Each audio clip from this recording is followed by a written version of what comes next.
성가대가 오늘 많이 빠졌는데도 찬양이 아주 은혜롭네요. 명절 잘 쉬셨어요? 예, 내일까지 연휴다 보니까 자리가 많이 비었어요. 많이들 지금 또 일부 예배 드리고 오셔서 일부 예배 드리고 떠난 분들도 계시고요. 오늘 이 시간 하나님께 예배 드림에 감사하면서 하나님의 더욱더 큰 은혜가 저와 여러분에게 있어지기를 주의 이름으로 축복합니다. 아름다운 섬김의 삶이라. 이 얘기는 섬김의 삶은 아름다운 것이다 라는 겁니다. 여러분, 하루는 하늘나라 천사가 잠시 세상에 내려왔답니다. 성경에 있는 얘기는 아니고요, 누군가가 의미를 부여해서 지어낸 얘기인데, 이 세상에서 가장 아름다운 손을 찾아서 그 손에 하늘나라의 영광스러운 팔찌를 걸어주기 위해서 이 땅에 와서 아름다운 손을 찾기 위해서 왔답니다. 여러분, 이 모델들을 보니까 언젠가 TV에서 보니까 손 모델이 있더라고요. 여러분 들어본 적 있으시죠? 얼굴과 몸매나 이런 못생겨도 괜찮은데 손이 너무 이쁘게 생겨서 손만 가지고 손만 모델로 나오는 사람들이 있어요. 손 모델. 예, 성이 손실해서 손 모델이 아니고. 자, 그런데 이 아름다운 손, 그분들은 손이 생명이에요. 그래서 손을 언제나 거칠게 사용하지 않고 아주 손을 정성껏 다듬으면서 가꾸는 사람들이 손 모델인데, 자, 어쨌든 이 천사가 세상에 아름다운 손을 찾기 위해서 내려왔는데, 이젠 천사는 자기가 가지고 온 하늘나라의 팔찌를 걸어줄 아름다운 손을 찾기 위해 이곳저곳 온 마을들로 다니면서 찾았습니다. 그러나 좀처럼 마음에 드는 아름다운 손을 발견할 수가 없었어요. 그러던 어느 날 천사는 숲속에 있는 한 외딴 집을 방문하게 되었습니다. 마침 그 집에는 딸이 셋이 있는데, 천사는 자기가 찾아온 목적을 그들에게 얘기를 합니다. 내가 이렇게 아름다운 손을 찾기 위해서 왔는데 몇 날 며칠을 찾아도 그 아름다운 손을 발견하지 못했다. 자, 그 말을 듣고서 첫째 딸이 얼른 나서면서 이렇게 말합니다. 천사님, 제 손을 좀 보세요. 얼마나 예쁩니까? 너무 예쁜 손 아닙니까? 제 손은 예쁠 뿐만 아니라요, 이 손으로 화원의 꽃들을 어루만지고 꽃들을 이젠 손으로 이젠 보호하고 만져주기 때문에 제 손에는 아름다운 꽃 향기까지 묻어 있습니다. 이렇게 자랑을 합니다. 그러자 이에 질세라 둘째 딸이 이젠 얼른 나서서 또 이렇게 언니의 말을 가로막으며 말을 합니다. 천사님, 제 손도 좀 봐주세요. 얼마나 깨끗한 손입니까?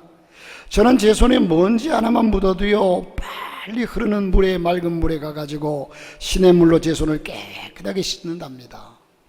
제 손을 이렇게 아름답게 깨끗하게 보호하고 이렇게 예쁘고 아름답습니다. 그러자 이번에는 셋째 딸이 말할 차례가 되었어요. 그런데도 이 셋째 딸은 아무 말도 하지 않고 다소곳이 한 자리에서 머리 푹 숙이고 그냥 반응이 없습니다. 그래서 천사가 의아스럽게 생각해서 셋째 딸에게 다가가서 물었습니다. 자매님은 왜 말이 없습니까? 혹 자매님에게는 손이 없습니까? 제가 예쁜 손을 골라서 그 손에 이 하늘나라에서 가져온 이 아름다운 팔찌를 끼워줄 텐데요. 그러자 이 셋째 딸은 얼굴을 붉히면서 이렇게 말을 합니다. 천사님, 제 손은 보여드릴 수가 없습니다. 참 보잘것없기 때문에 천사님에게 보여드리기가 민망스럽고, 혹 천사님이 제 손을 본다 해도 아주 실망할 겁니다. 저는 날마다 이런저런 허드렛 일을 하기 때문에 손이 너무 거칠어졌습니다. 손에 물 마를 날이 없고요, 찬물에 빨래를 하다 보니까 손이 얼어서 동상이 되어서 터진 것도 있고요, 참 흉하기 짝이 없습니다. 그 말을 듣던 천사의 얼굴이 갑자기 환해졌습니다. 그러더니 그 천사는 얼른 자기가 가져온 하늘나라의 팔찌를 꺼내가지고 셋째 딸의 손목을 가로채듯이 가로채서 그 팔찌를 걸어주었습니다. 그러면서 이렇게 말합니다. 다른 사람을 위해서 자기를 희생하면서 섬기는 손이야말로 세상에서 가장 아름다운 손입니다. 할렐루야. 여러분, 어떤 분이 이젠 의미를 부여해서 지어낸 얘기 가운데 이런 얘기가 있습니다. 어떤 분이 지옥을 가서 보니까 지옥에도 음식이 많더래요. 아주 맛있는 음식이 많더래요. 그런데 그 지옥에는 이젠 먹을 수 있는 조건이 있는데 그 음식을 먹을 수 있는 조건이 젓갈질로만 해서, 젓가락으로만 해서 음식을 먹어야 된다고 그래요. 그런데 젓가락을 보니까 긴 젓가락을 한 1m씩이나 되는 젓가락을 주면서 그걸 가지고 이제 집어서 먹으라고 그래요. 딴 것으로는 먹을 수가 없어요. 손으로도 먹을 수가 없어요. 숟갈도 없어요. 작은 것도 없어요. 그래서 그것을 집어가지고 입에 넣으려니까 이게 입에 넣으려면 이쪽으로 가고 저쪽으로 가고 길어서 도저히 입에 넣을 수가 없는데, 그러다 보니까 음식이 이리 퍼지고 저리 퍼지고 떨어지고 사람들은 서로 아우성이고 싸우고, 너 때문에 이 젓가락이 걸렸잖아, 싸우고 야단법석이더래요. 아무도 그것을 먹을 수가 없더래요. 그런데 이 사람이 이제 이번에는 천국을 가보니까 천국도 똑같이 마찬가지로 맛있는 음식들이 많이 있는데 거기 역시도 젓가락 외에는 먹을 수가 없더래요. 그런데 천국에 있는 사람들은 가만 보니까 아주 먹으면서 흡족해하고 기뻐하고 좋아하고 사랑하고, 지옥에서 싸우던 사람들과는 정반대로 어떻게 조건이 똑같은데도 이렇게 이룰 수가 있을까?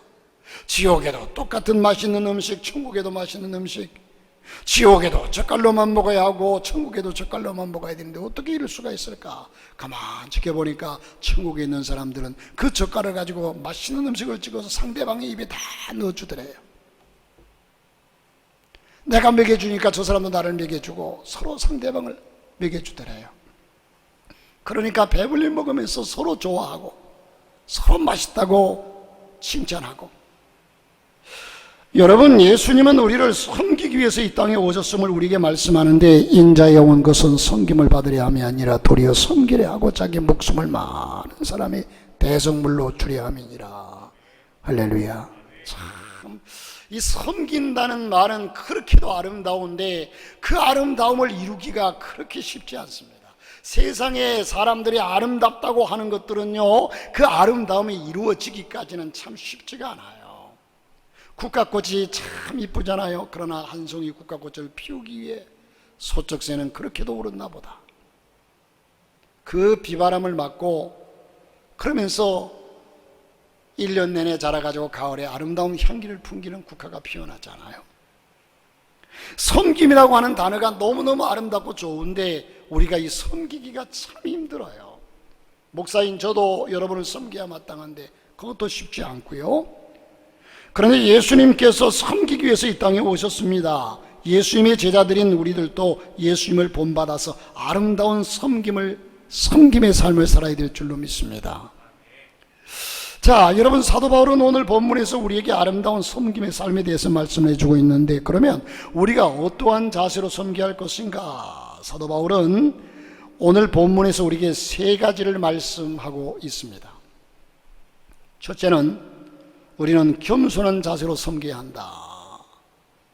뭐 억지로 하는 것이야 할 수도 있어요. 그런데 겸손하게 정말 말 그대로 섬김으로 해야 된다는 거죠. 3절 말씀을 보시니까 내게 주신 은혜로 말미암아 너희 중 각 사람에게 말하노니 그랬습니다. 여러분, 사도 바울은요 당시에 정말로 유명한 사람이었어요. 예? 이 사도 바울은 유명한 사람으로 학식도 지식도 권력도 누구든지 부러워하는 사람이고 우러러보는 사람이었어요. 그런데 사도 바울은 여기서 섬김의 한 본을 우리에게 보여주고 있는데, 그는 예수 그리스도의 사도였습니다. 세상 것 다 갖춘 사도였어요. 따라서 그는 얼마든지 로마 성도들을 향해서 자신의 사도적인 권위를, 지금까지 가졌던 그 능력을 가지고 명할 수도 있었습니다. 그러나 바울은 그렇게 하지 않았습니다. 그는 자신이 예수 그리스도의 사도가 된 것도 오로지 하나님의 은혜였음을 말씀하고 있습니다. 그 은혜에 힘입어 바울은 겸손하게 로마의 성도들을 권면하고 있는 겁니다.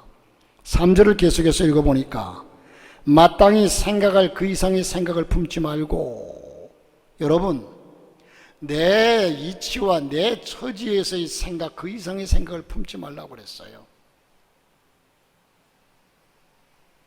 오직 하나님께서 각 사람에게 나눠주신 믿음의 분량대로 지혜롭게 생각하라. 때로는 우리는 그렇잖아요. 지금까지 나는 이 국가적으로 본다면, 예를 들어서 대통령에 비하면 대통령과 나라는 존재는 신분과 지위의 차이가, 사회적인 계급의 차이가 말할 수 없는데, 그런데 우리는 그 대통령 위에서 대통령을 평가하고 판단하고 욕하고 그러거든요. 예를 든다면 제가 지금 신분에 여기에 대해서 자기 그러니까 이 얘기를 제가 좀 극단적으로 비유했지만, 교회 안에서도 내 자신, 우리 신앙생활은요, 하나님을 발견하고 나 자신을 발견하는 것이 신앙입니다. 나 자신을 발견하지 못하면 절대로 신앙생활을 바로 할 수가 없어요. 내가 하나님 앞에서 과연 어떤 존재인가? 죄 많은 존재, 참 부족한 존재. 이 모습을 제대로 깨달은 사람은 남을 정죄할 수가 없죠. 판단할 수가 없죠. 그래서 그 이상의 생각을 품지 말라고 그랬습니다. 자, 오직 하나님께서 각 사람에게 나누신 믿음의 분량대로 지혜롭게 생각하라.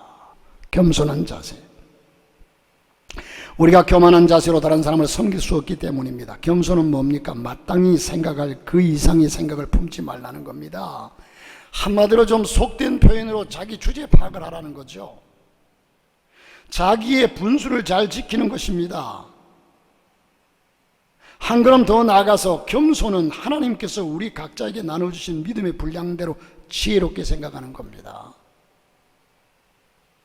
자기 분수를 모르고 이제 날뛰는 사람은 사람들도 좋아하지 않죠. 자신의 이치에서 묵묵히 주어진 직분을 잘 감당하는 것이 바로 겸손인 줄로 믿습니다. 하루는 인도의 수녀 테레사 수녀가 열심히 섬김을 다하고 있을 때 어떤 사람이 와서 이런 질문을 합니다. 수녀님, 세상은 참 불공평하기도 하고 참 이런 세상인데, 수녀님은 주변에 있는 사람들이, 다른 사람들은 돕지도 않고 자기만 편하게 사는 것을 보면 속상하지 않습니까?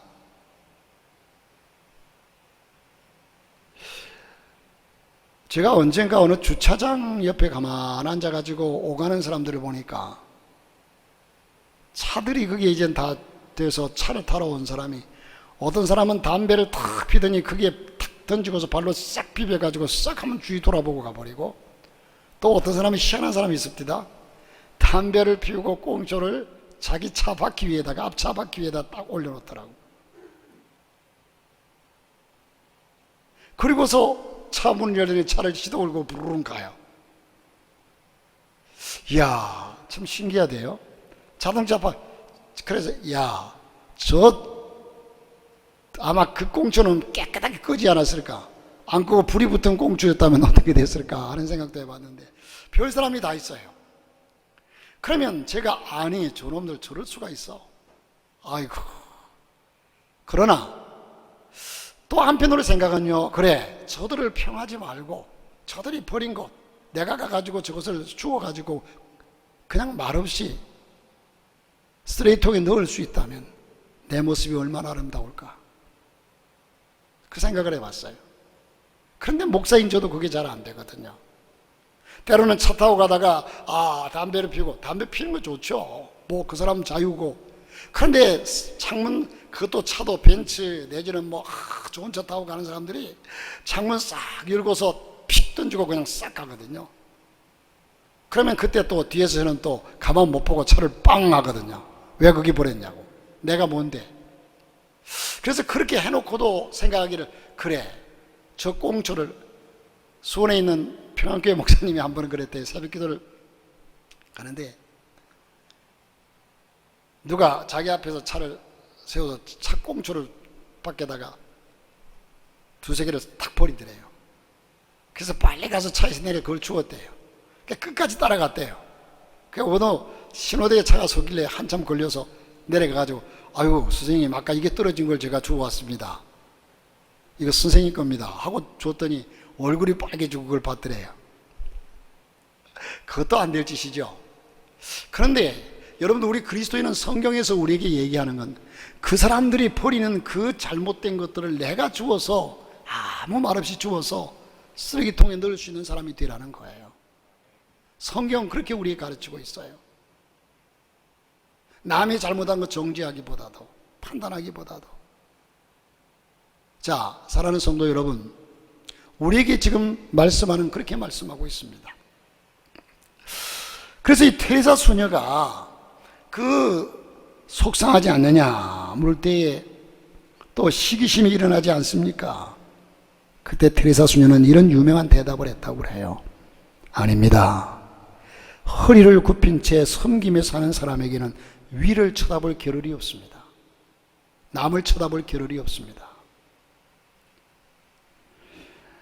벌써 남을 평하는 사람은 허리를 굽힌 사람이 아닙니다.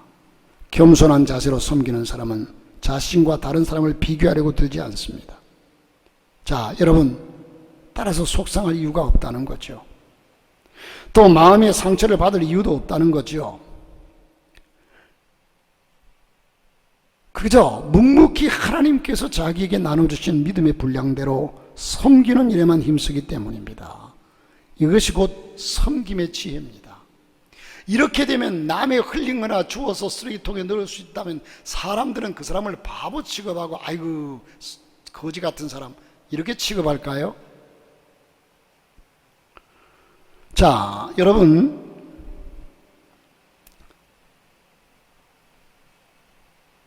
옛날 평양에 산정인 교회를 심호하시던 고당 조만식 장로님, 독립운동가였던 조만식 장로님의 겸손은 너무나도 잘 알려져 있습니다. 하루니 장로님께서 평양 산정인교회 목회자를 모시기 위해서 이젠 당회에서 마산 문창교회에 있는 주기철 목사님을 모시자고 결의를 하고, 이 조만식 장로님이 그 주기철 목사님을 모시러 마산까지 갔습니다. 평양에서 마산까지. 자, 그 당시 그 교회를 담임하고 계시던 주기철 목사님은 이젠 어떤 관계였느냐 하면, 이 주기철 목사님이 오산학교를 다닐 때에 그 학교의 교장 선생님이 고당 조만식 장로님이셨습니다.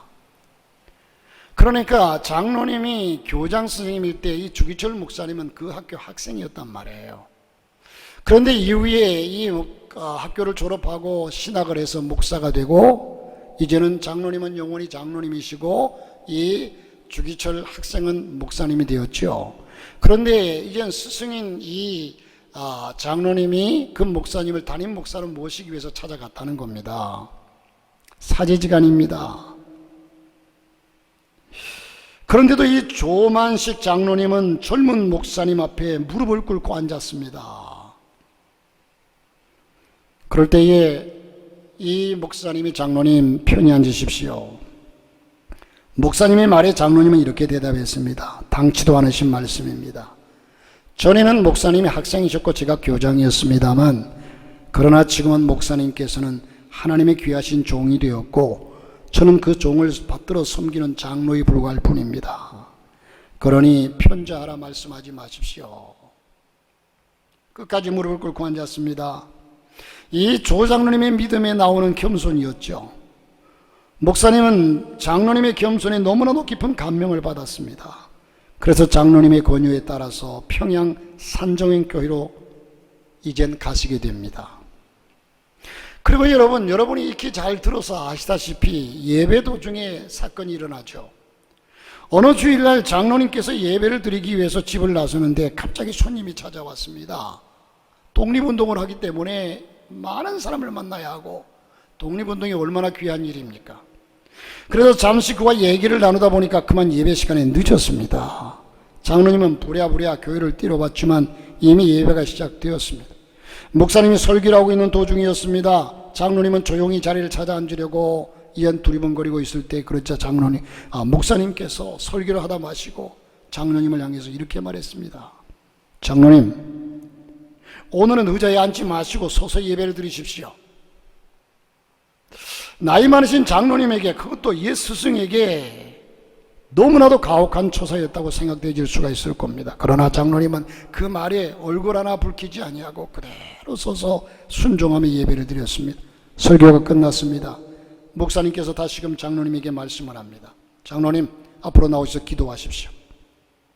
장로님께서 앞으로 나왔습니다. 그리고 울먹거리면서 이렇게 기도합니다. 하나님, 이 죄인의 잘못을 용서해 주시기 바랍니다. 이 죄인이 애국운동한답시고 사람을 만나다가 하나님을 만나는 예배 시간에 늦고 말았습니다.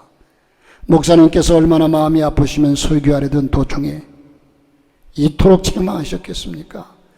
하나님의 종의 마음을 아프게 한 죄를 용서해 주시고 은혜스러운 설교를 듣는 교인들이 은혜 받는 것을 방해한 이 죄인을 용서해 주시기 바랍니다. 울먹거리는 장로님의 기도를 듣고 모두가 울었습니다. 목사님도 울었습니다. 성도님들도 울었습니다. 여러분, 이 광경을 바라보는 사람들은 장로님을 아이고 바보 같은 사람이라고 하는 사람이 한 사람도 없었습니다. 오히려 장로님의 인격은 더 높아졌습니다.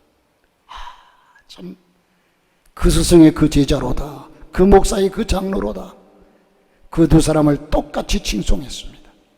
오늘 저와 여러분에게도 이런 겸손, 바닥까지 내려가는 겸손, 내 자존심이 문제가 아니라 이런 겸손이 주 앞에 있어질 수 있기를 주님의 이름으로 축복합니다. 할렐루야. 여러분, 여기까지 내려가야 합니다. 겸손한 마음으로 그리스도의 몸된 교회를 섬기고 서로가 서로를 섬길 수 있는, 우리 이 땅에 있는 그리스도인들이 여기까지 내려가면요, 여러분들이 불평하는 이 국가는 변할 겁니다. 변할 거예요. 그러니까 이 국가가 이렇게 어지럽다 하는 것은 다 내 책임이에요. 본인들의 책임입니다.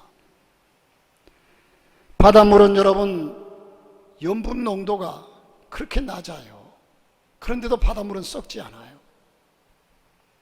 두 번째로, 우리가 맡은 직분에 충성을 다해야 합니다. 할렐루야. 4절 말씀을 보니까 우리가 한 몸에 많은 지체를 가졌으나 모든 지체가 같은 직분을 가진 것이 아니니. 각각 다르죠. 손이 하는 일이 다르고, 입이 하는 일이 다르고, 눈이 하는 일이 다르고, 각각 다릅니다. 우리 몸에는 많은 지체가 있습니다. 제가 여러분을 보더라도요, 어떤 분은 기도를 참 많이 하는 분이 있는가 하면 딴 데는 좀 부족한 분들이 많고, 어떤 분은 또 열심히 충성하는 부분이 있는가 하면 다른 면이 부족한 분이 있고, 각각 하는, 교회 안에서 하는 일들이 달라요. 그걸 인정해 줘야 돼요. 인정해 줘야 합니다.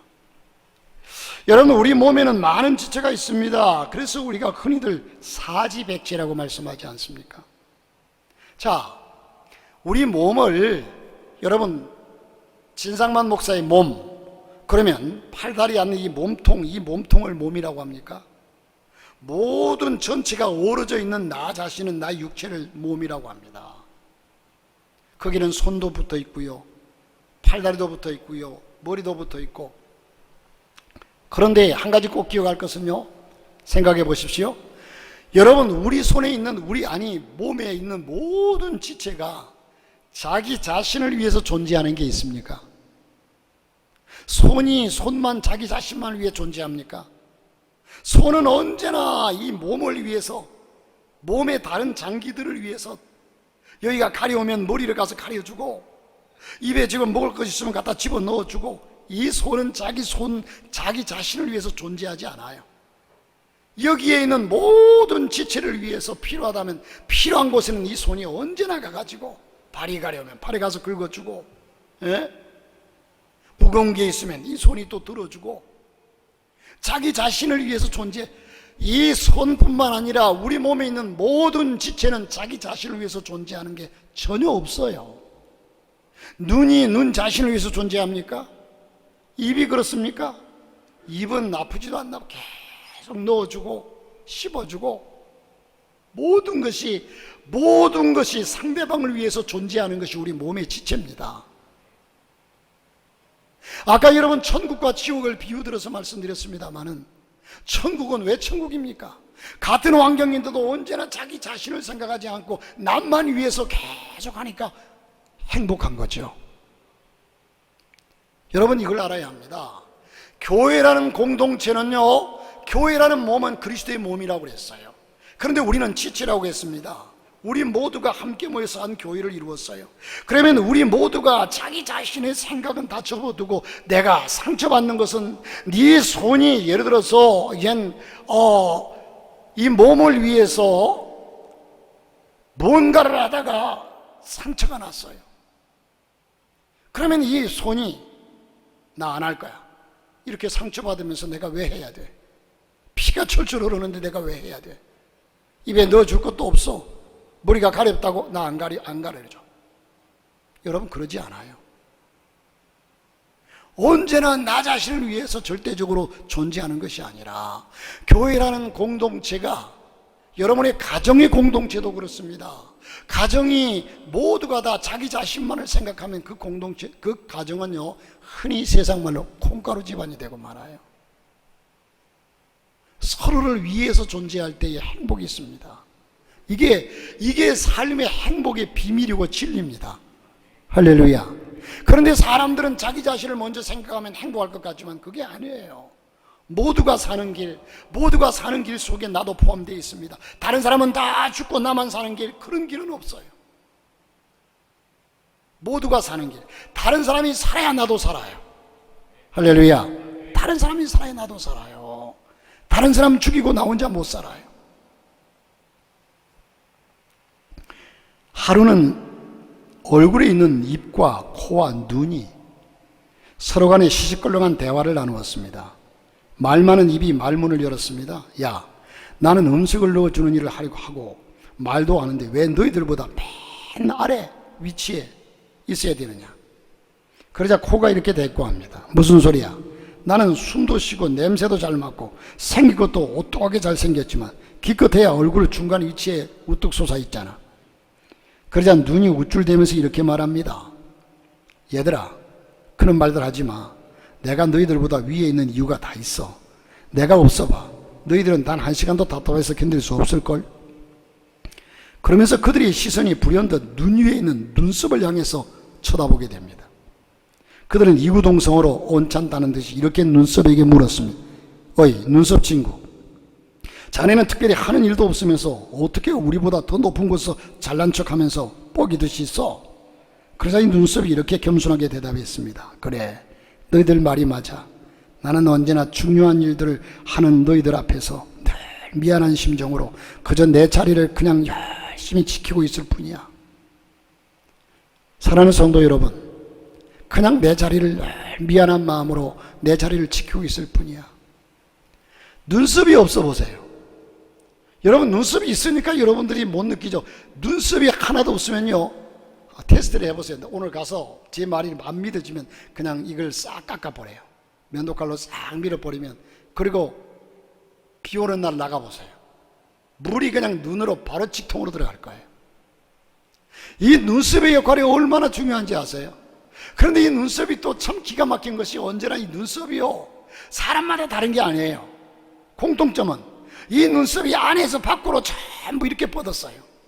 어떤 사람은 안에서 위로 뻗었고 어떤 사람은 밖에서 안으로 뻗고, 사람마다 다를 수가 있는데 그렇지 않아요. 언제나 밖으로 뻗었어요. 그러니까 물이 흘러도 이게 옆으로 주르르 눈으로 들어가지 않게 흐르게 돼 있어요. 그리고 머리털은 계속 자라가지고 가만두면 막 뒤로 처지기도 하고 한데, 수염도 기르면 이렇게 기르는데 눈썹은 더 이상 자라질 않아요. 상상해 보세요. 눈썹이 계속 자라요. 그래서 이 눈썹이 이렇게 돼가지고 이렇게 귀신 같을 거예요. 여러분, 그러면 참 오묘막측하지 않아요? 우리 몸이 하나님이 창조하신 것이, 우리 몸에요, 이 눈썹이 까짓거. 어떤 사람들은 여기에 거의, 요즘 사람들은, 목사님도 지난번에 문신을 쫙 해가지고 진 목사 나 달라진 거 없어 사진을 딱 보냈더라고. 뭐예요? 뭐가 달라졌는데? 어이구, 눈썹이 대문짝만 하네.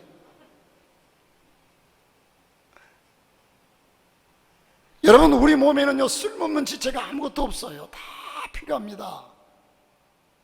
있는 그곳에서 눈썹처럼 미안해하면서, 다른 사람에게 더 큰 일 못해서 미안해하면서 나는 내 자리를 그래 굳건하게 철저하게 지킬 뿐이야.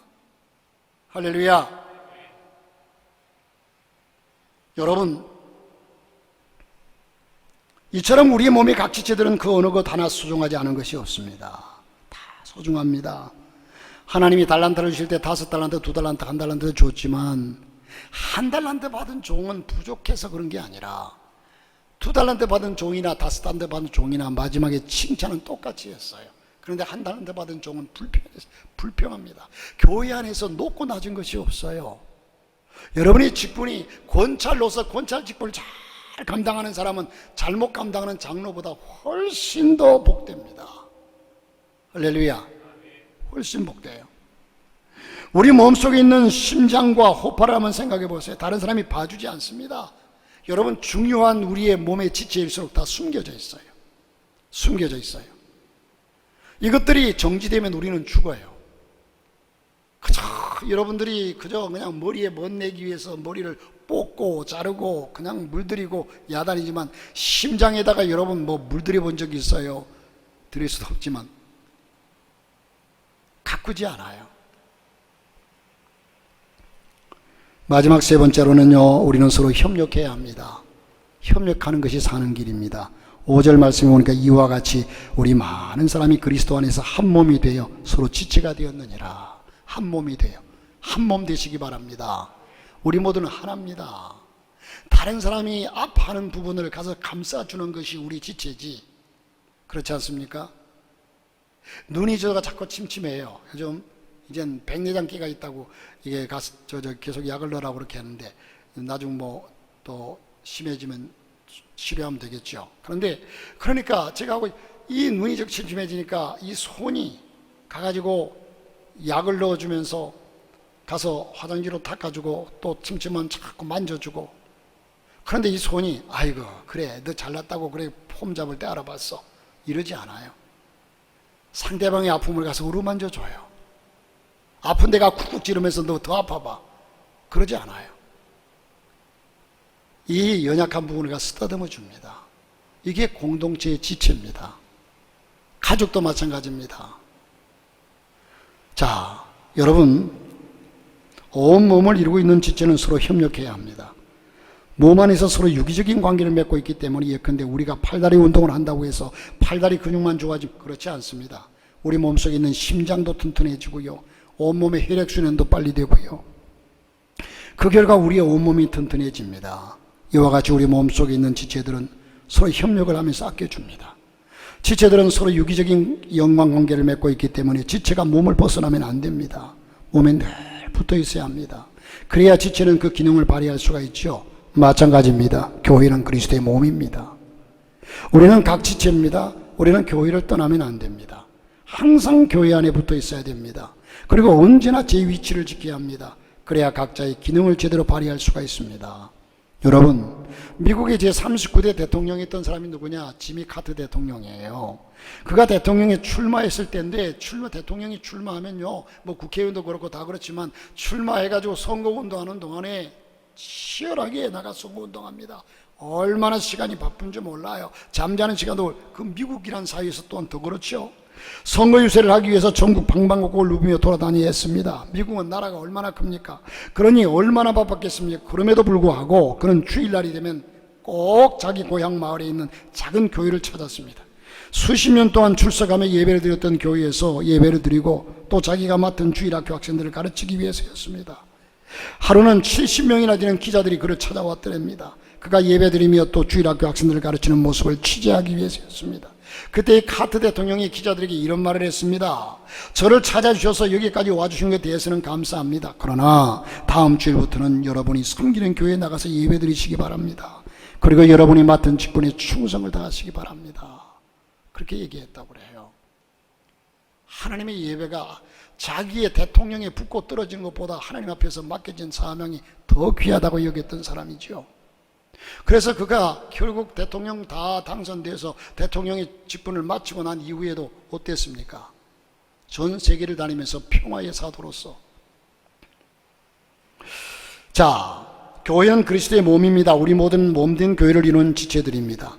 교회를 사랑하는 마음으로 우리가 서로 협력을 하면서 우리에게 주어진 직분을 다하는 가운데 주님의 몸된 교회를 더욱더 든든히 세워나가야 할 사명이 우리에게 있음을 잊지 마시길 바랍니다.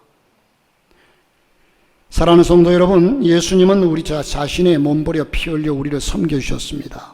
우리도 주님의 제자로 아름다운 섬김의 삶을 살아가야 할 것입니다. 예수님이 말씀합니다. 나는 너희를 위해서 섬김을 받으러 온 것이 아니라 오히려 섬기려 하고 섬기려고 오셨다고 했습니다. 주님을 따라가는 우리도 마찬가지입니다. 겸손하게 섬기시기 바랍니다. 하나님께서 각자에게 주으신 믿음의 분량대로 하나님께서 우리에게 어떠한 직분을 주셨던지 간에 이 직분에 최선을 다해 충성하시기를 바라고 작은 것 하나라도 소홀히 여기지 않고 최선을 다하시기를 바랍니다. 우리 주 예수 그리스도 안에서 한 피바다 한 몸이 이룬 형제요 자매들 서로 아껴주면서 사랑하면서 존경하면서 협력하면서 기쁨으로 섬기시기를 바라고 혹 실수가 있으면 내가 먼저 손 내밀지 못하고 이젠 이런 마음을 가지고 겸손하게 함께 섬기면서 하나님 안에서 여러분의 가정이 더욱더 아름다운 공동체로 하나님 기뻐하는 믿음의 사람들로 설 수 있기를 주님의 이름으로 축복합니다.